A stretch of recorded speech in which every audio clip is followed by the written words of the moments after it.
Nosso Senhor Jesus Cristo, segundo São Mateus. Naquele tempo, chegaram-se a Jesus os fariseus, e um deles, que era doutor da lei, perguntou-lhe para o tentar: Mestre, qual é o grande mandamento da lei? Disse-lhe Jesus: Amarás ao Senhor teu Deus de todo o teu coração, de toda a tua alma e de todo o teu entendimento. Este é o máximo e o primeiro mandamento. O segundo é semelhante a este: amarás o teu próximo como a ti mesmo. Desses dois mandamentos dependem toda a lei e os profetas. Estando junto os fariseus, interrogou-os Jesus, dizendo: Que vos parece de Cristo? De quem ele é filho? Responderam-lhe: de Davi. Jesus lhe disse: Como, pois, em espírito Davi o chama Senhor? Dizendo: O Senhor disse a meu Senhor: Senta-te à minha direita, até que ponha os teus inimigos como escabelos de teus pés. Se, pois, Davi o chama Senhor, como é ele o seu filho? E ninguém pôde responder-lhe uma só palavra. E desde aquele dia, ninguém ousou mais fazer-lhe perguntas.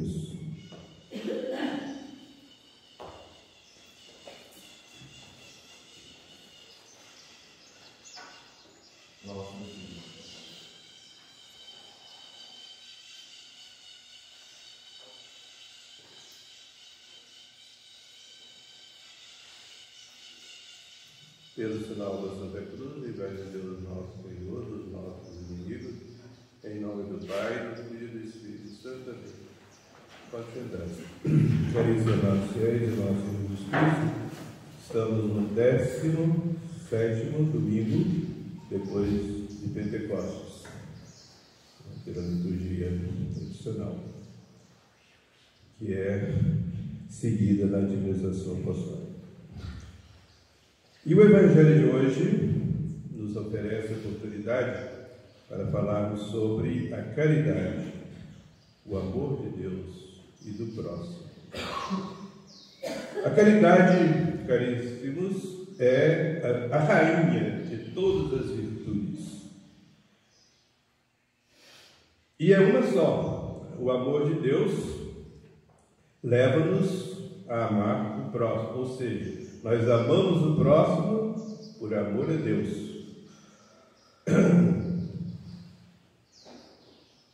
Então, o primeiro mandamento, o principal mandamento, o maior de todos, é este: amarás ao Senhor teu Deus de todo o teu coração, de toda a tua mente, com todas as tuas forças. E o segundo é semelhante a este: amarás o teu próximo como a ti mesmo.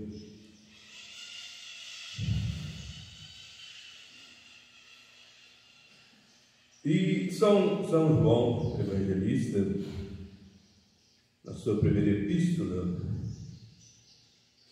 ele fala especialmente sobre a caridade e diz que Deus é caridade. E Ele nos amou primeiro, e nos amou de tal modo que Ele nos deu o seu próprio Filho, e justamente veio ao mundo para nos salvar.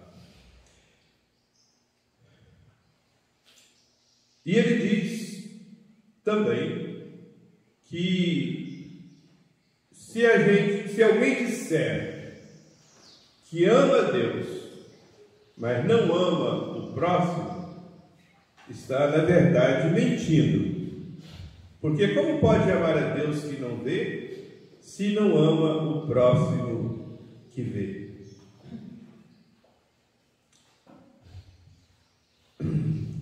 O grande problema, caríssimos e amados irmãos, que causa justamente a falta de caridade para com o próximo, é a tendência que a gente tem de ver mais os defeitos do próximo. Todos nós temos defeitos. Defeito perfeito, é só Deus, né? Então todos nós temos as nossas imperfeições, os nossos defeitos. Então a caridade manda a gente ter paciência com os defeitos do próximo. Como diz São Paulo na Epístola, suportar uns aos outros, na paciência, na mansidão.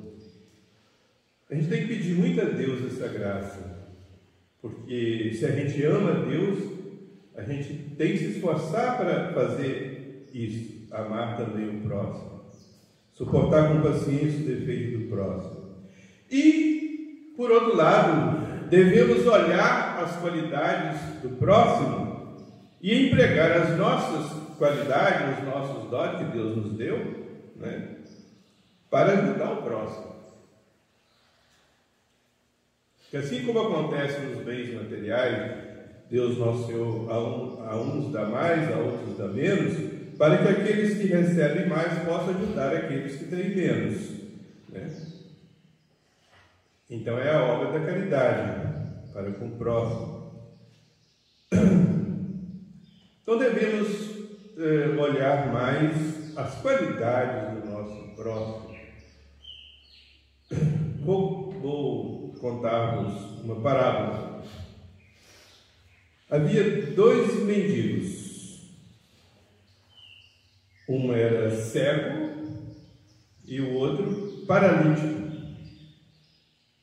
O cego era alto, forte, andava bem, e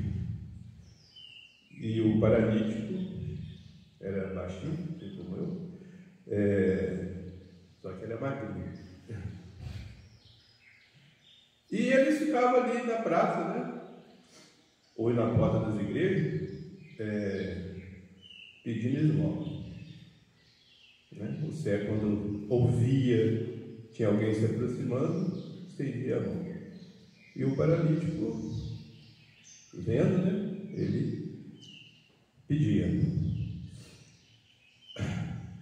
Mas eles conversando entre si, tiveram um pensamento. Olha, o cego disse assim: eu tenho uma qualidade que você não tem, e você tem uma qualidade e eu não tenho, né? Eu, por exemplo, tenho as pernas boas para andar, mas não enxergo. Você enxerga, mas não tem as pernas boas. Então, vamos fazer o seguinte, disse o cego: eu vou te emprestar as minhas pernas e você vai me emprestar os seus olhos, né? Eu vou andar para você e você vai enxergar para mim. O que eles fizeram então? O cego, que era forte, pegou o paralítico, que era leve, né? Além de pequeno, era magrinho, enxergava bem, né? E assim fizeram. O cego andava com o paralítico nos ombros, né? E o paralítico, então, enxergava bem, né? Ia guiando o cego.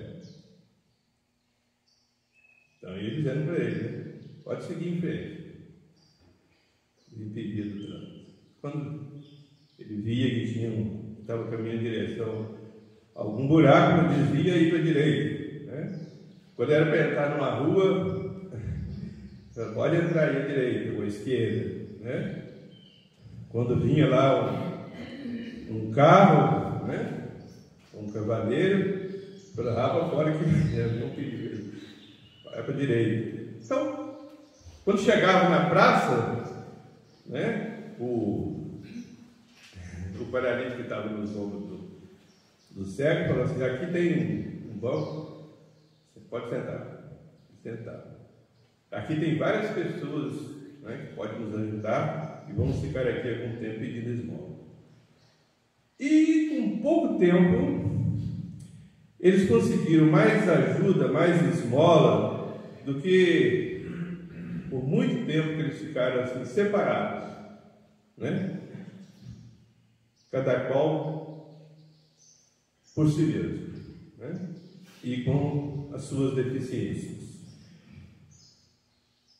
E não só conseguiram mais por isso, porque andavam, procuravam quem podia ajudar, né? Para pedir esmola, não ficava parado no mesmo lugar, né? Esperando que se aproximasse alguém que pudesse ajudá-los, dar esmola a eles, mas eles iam, né, caminhando pela cidade. Mas também o povo ficou comovido, né, em ver a indústria que eles usaram, né, enfim, a caridade, né? Aquele que tinha as pernas boas carregava o que era paralítico. E o paralítico que enxergava bem, guiava o cego. É uma parábola, né?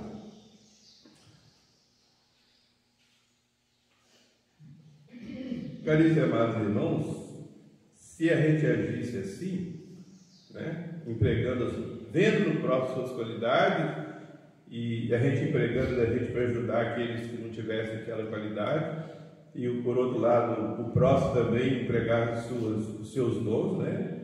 Suas qualidades, boas qualidades para ajudar quem não tinha, o mundo seria outro, né? Mas assim que deveria ser. Só que, dada a nossa miséria, a gente tem tendência só a ver os defeitos do próximo, né? Quantas brigas dentro das famílias, né? Que um vê o defeito do outro. O irmão só vê os defeitos do seu irmão, né? Às vezes os pais só vê os defeitos dos filhos, não vê as qualidades, ou vice-versa, né? A sogra só vê os defeitos do genro ou da nora, né? E vice-versa. E assim só há brigas, quando que um podia ajudar o outro, né? Então, caríssimos amados irmãos, é a caridade. A gente faz isso por amor a Deus. Por quê? Porque, diz São Paulo, só há um Deus, só há um Pai lá no céu, um Senhor, uma fé. Nós somos irmãos. Não é? O que a fé nos ensina? Essa mesma fé ensina que nós, sendo filhos de Deus, Deus quer que todos nós vamos para o céu. Deus não quer a morte do pecador, quer que se converta e viva. Então, mesmo quem não esteja na graça de Deus, a gente tem que amá-lo para que um dia ele esteja na graça de Deus, para que ele se converta. Então, a gente reza, dá bom exemplo, dá bons conselhos, né?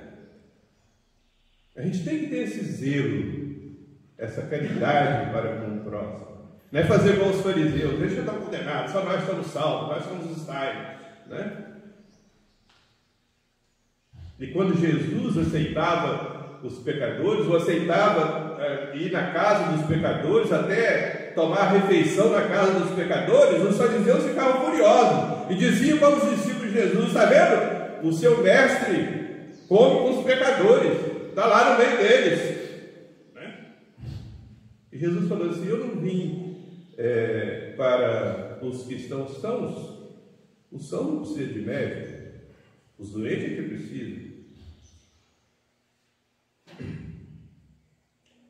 Então, caríssimos amados irmãos, é a caridade. Caridade. Os primeiros cristãos, diz São Lucas nos Atos dos Apóstolos, viviam como se todos fossem um só coração e uma só alma. E a história da igreja nos ensina, nos relata que muitos pagãos se convertiam em ver essa caridade que reinava entre os primeiros cristãos. Eles diziam assim: essa religião que o nosso imperador está perseguindo, né? Essa religião é verdadeira. Vede como eles se amam. Esse era o sinal. Aliás, Jesus disse: vocês serão reconhecidos pelo amor que vocês tiverem uns aos outros. Se vocês se amarem como eu vos amei, vocês serão reconhecidos por isso. Então, caríssimos e amados irmãos, tem, infelizmente, né, muitas pessoas às vezes se afastam da igreja, ou às vezes estão querendo se converter, e quando vão se aproximando da igreja, vê tanta desunião, tanta briga, até ódio, que a pessoa acaba desanimando. Não, essa religião não é verdadeira. Veja como eles se odeiam. Caríssimos e amados irmãos, no dia do juízo, nosso Senhor vai pedir conta disso. Então, tomemos essa resolução, né, de amar a Deus realmente, de verdade, né, e por isso, amar também o próximo de verdade.